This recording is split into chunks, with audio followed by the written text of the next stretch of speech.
The Tunisian man suspected of carrying out the Berlin truck attack has been killed in a shootout with police in Milan. La persona uccisa è risultata essere, dopo tutte le indagini che si fanno in questo caso, senza ombra di dubbio, Anis Amri, il presunto sospettato dell'attacco terroristico a Berlino.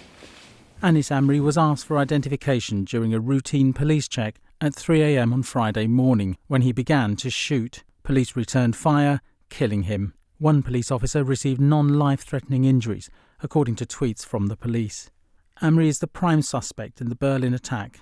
His fingerprints were found in the cab of the truck. 12 people died and dozens injured when a truck was driven through a Christmas market in the Charlottenburg neighbourhood of Berlin on Monday.